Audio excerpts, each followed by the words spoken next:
Ya sekarang bisanya apa, nyamanmu gimana, lakukan aja yang itu. Tidak usah mikir masa depan. Dirancang boleh, tapi dikhawatirkan jangan. Masa lalu diingat boleh, tapi disesali jangan. Kalau disesali, itu batinmu sengsara. Khawatir juga begitu. Kamu boleh merancang masa depan, tapi jangan ditakuti dan dikhawatirkan.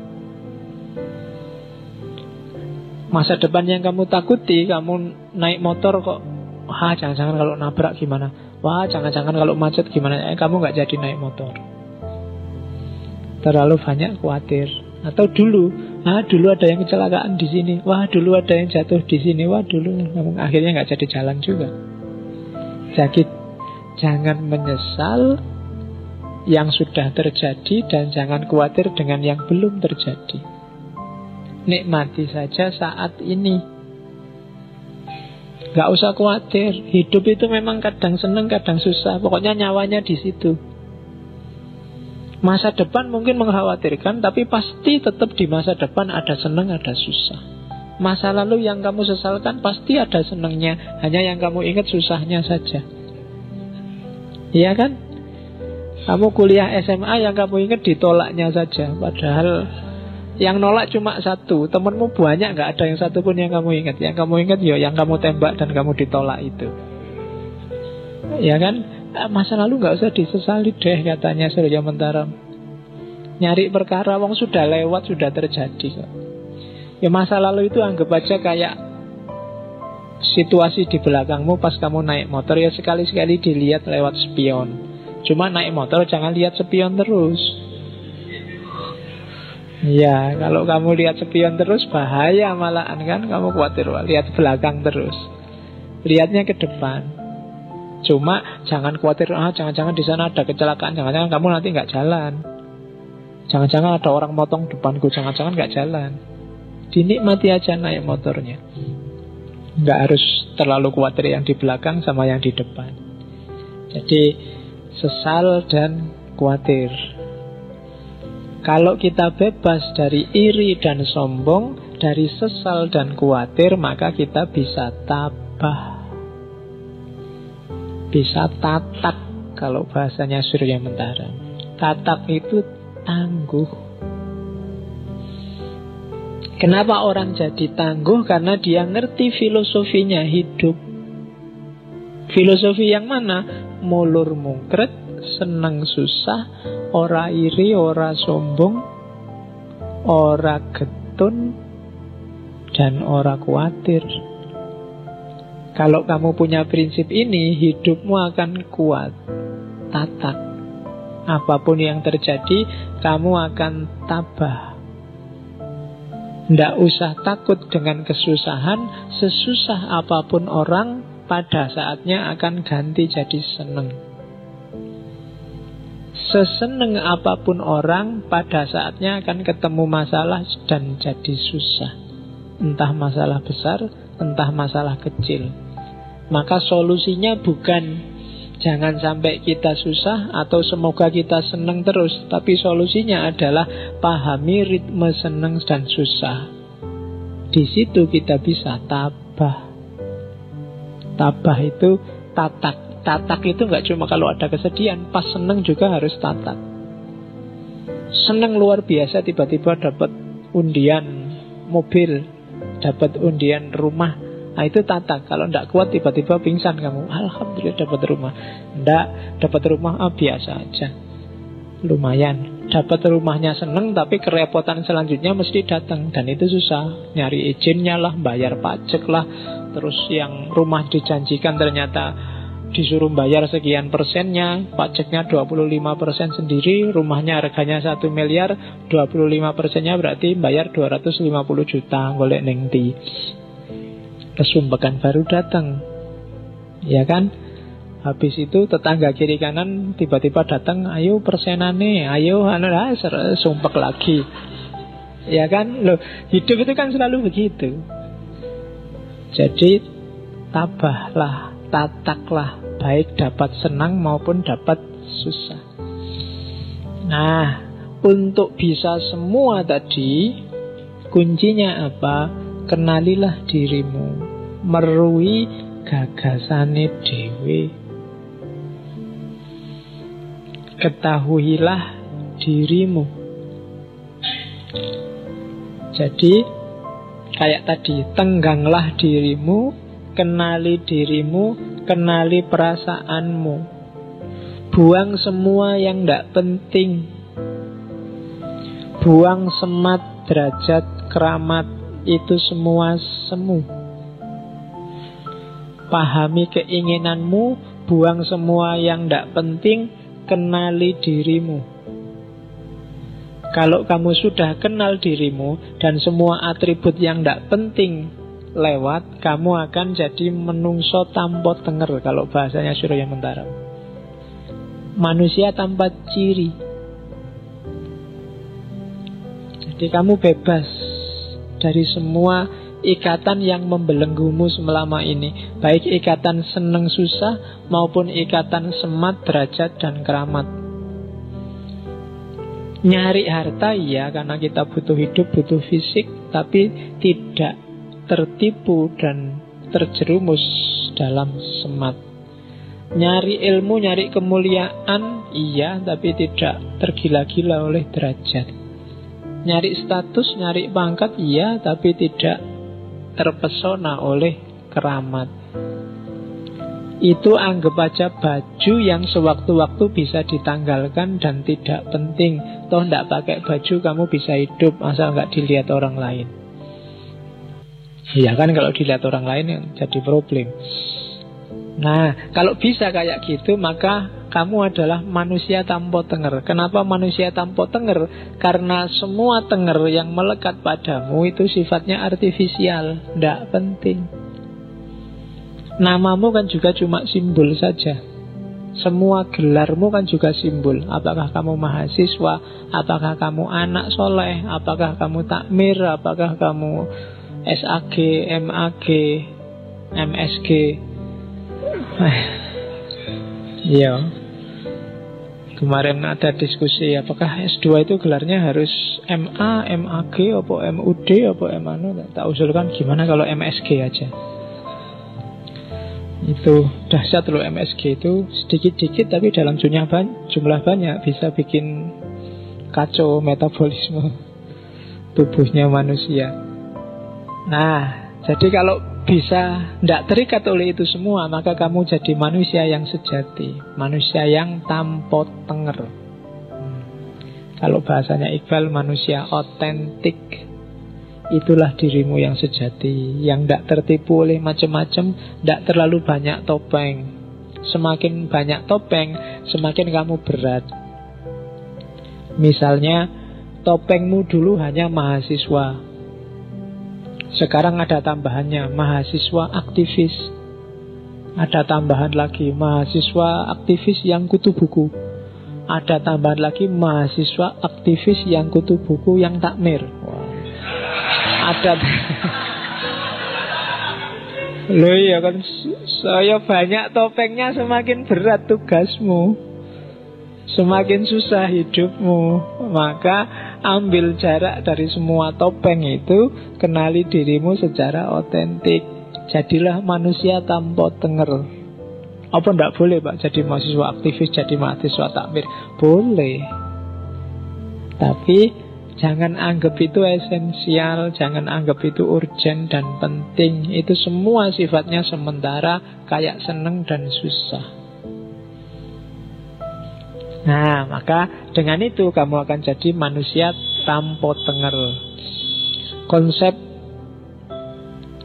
yang sangat terkenal dari Surya Mentaram yang lain adalah mawas diri. Mawas diri ini semacam pahami diri, kuasai, kontrollah diri, itu mawas diri. Jadi mawas itu memahami, menguasai, dan mengontrol perjalanannya. Itu berarti kamu bisa mawas diri. Ya, kita lihat unsur-unsurnya. Ini dirumuskan dari beberapa narasi hasil ceramahnya Ki Ageng Surya Mentaram. Jadi apa sih tujuannya mawas diri itu? Mawas diri itu tujuannya tahu kelemahan dan kelebihan kita, yang semua dijelaskan tadi, dengan target akhirnya untuk jadi manusia tanpa tenger. Jadi kenali dirimu, kenali topeng-topengmu, dan jangan terikat oleh topeng-topengmu. Terus prosesnya apa? Ya proses kognitif, mikir. Pikirkan semua data yang kamu dapat sepanjang hidupmu. Jadi hampir semua filosof, tidak barat, tidak timur, menganjurkan setiap orang untuk muhasabah, mikir tentang dirinya sendiri. Kalau ini saja tidak dilakukan, ya jangan mimpi jadi filosof. Ketika kalian sudah matok, Pak saya ingin hidup yang reflektif, ya berarti harus ada fase muhasabah dalam hidupmu. Entah formal, entah non-formal. Ya non-formal mungkin sambil malam-malam kamu mikir, sambil nonton sepak bola kamu mikir dirimu, sambil ngapain mikir dirimu. Itu namanya muhasabah. Atau ambil momen khusus, atau syukur-syukur kalau bisa ditulis. Siapa sih dirimu itu menurutmu? Jadi membaca dirimu menurut kamu sendiri. Nah, itu namanya muhasabah. Jadi ada proses kognitifnya. Apa yang dilakukan orang saat muhasabah? Yang pertama, nyawang karep. Nyawang karep itu pahami keinginanmu, hasratmu. Apa saja sih targetmu? Itu nyawang karep. Yang kedua, mandu karep. Setelah kamu pahami keinginanmu, sekarang kontrollah keinginanmu. Jangan dilampiaskan sembarangan, diatur strateginya, diatur mana yang layak dikarepi dan mana yang jangan dikarepi. Yang ketiga, baru membebaskan diri dari karep. Boleh punya keinginan, tapi jangan disetir hidupmu oleh keinginan. Jangan diperbudak oleh keinginan. Apalagi keinginan-keinginan yang artifisial. Jadi hidup jangan dirajai oleh keinginan semata. Itu sebenarnya yang mati-matian diperjuangkan oleh para filosof, khususnya filosof moral dan agama. Untuk biar orang tidak disetir oleh keinginannya yang sembarangan. Jadi agama, akhlak, moral, filsafat itu datang untuk ngajari manusia sampai di mana batas-batas keinginan boleh dia lampiaskan. Karena kalau tanpa itu, kalau kamu bebas saja mikir keinginan, mungkin keinginanmu tidak karu-karuan dan dunia ini rusak. Manusia itu kan bebas hakikatnya, dan dia boleh ingin apa saja kalau cuma ingin loh ya. Cuma sumbernya dunia ini damai, tentram, apa kacau, itu keinginanmu. Dari keinginan muncul perbuatan. Maka pertama-tama kontrollah keinginan dan jangan diperbudak oleh keinginan. Itu mawas diri. Dan dari situlah, yaitu bahasanya strategi, orang akan naik kelas, naik level. Ada gradasinya untuk menuju manusia yang tanpa ciri tadi. Gradasi pertama, kalau istilahnya Surya Mentaram, manusia paling awal itu juru catat. Juru catat itu, kalau bahasanya Mula Sadra, para filosof Muslim biasanya juru catat ini kayak tumbuhan. Jiwa tumbuhan, bayi itu juru catat. Dikasih apa aja masuk. Kayak tumbuhan. Pasif, cuma bisa menerima apa saja. Itu level manusia paling awal. Jadi kayak orang juru catat itu didikte aja. Anak kecil, balita itu kan didikte aja, dia jalan sesuai pendikteannya. Naik makom kedua, catatan. Catatan itu kayak jiwa binatang. Dia sudah mulai bisa menggunakan data yang masuk dalam dirinya. Ini bagian apa? Jadi mulai dipahami. Kalau tadi cuma nyatet, kalau sekarang dia sudah bisa memahami catatan. mulai muncul hasrat, keinginan, mulai muncul cita-cita, mulai muncul, itu level kedua. Level ketiga namanya krudomongso. Krudomongso itu makom jiwa yang diliputi oleh ego. Ini yang harus dipahami. Ego itu ndak selalu jelek. Hasrat, keinginan itu kan nggak selalu jelek. Cuma dia harus dikontrol, dipandu. Orang yang ndak bisa ngontrol dan mandu hasrat keinginannya, dan dia disetir terus oleh ini, berarti dia ada di makom krodomongso, makom egoistik. Dan puncaknya ketika dia bisa membebaskan diri dari egoismenya, dia akan jadi manusia tanpa diri. Dari semua topengnya tadi, dia akan ada di puncak kebahagiaan, yaitu manusia yang tanpa identitas, tanpa tenger, tanpa diri. Disitulah kebahagiaan puncak menurut Ki Ageng Suryamentara. Oke, di antara banyak catatannya Suryamentara, saya nemu satu teori bagus sebagai penutup. Syaratnya menikah itu, kalau kamu baca, iya, ketoknya lucu, tapi kalau kamu pikir itu dalam loh. Ya kan? Nomor 1, kamu menikah itu harus sama-sama manusianya. Ya kan? Itu penting karena kalau kamu nikah mungkin ya pasti sama manusia, tapi punya nggak dia watak kemanusiaan? Iya kan? Iya, jadi cari yang manusiawi, punya karakter manusia, bukan punya karakter tumbuhan, punya karakter hewan, enggak. Cari yang punya karakter manusia. Ya. Terus yang kedua, cari yang sama-sama hidup. Maksudnya apa? Kalau kamu menikahi orang yang enggak bisa urip, maksudnya enggak punya hidup, enggak punya kehidupan, enggak punya gairah, enggak punya hasrat, enggak punya keinginan, enggak akan nyaman hidupmu. Cari yang masih punya api. Jangan nikah dengan orang yang putus asa, depresi, stres, enggak punya gairah hidup. Itu susah sendiri kamu nanti. Cari yang urip. Yang keempat, lanang karo wadon, cari lawan jenis. Yang feminin, nyarilah yang maskulin. Yang maskulin, nyarilah yang feminin. Loh, ya, itu tidak harus fisik laki-laki perempuan. Ini mungkin ngomongnya karakter. Kalau kamu feminin, laki-laki kadang juga jiwanya feminin. Kalau kamu feminin, lembut, dapat istri yang juga feminin, lembut, rumah tanggamu anyep. Apa anyep itu?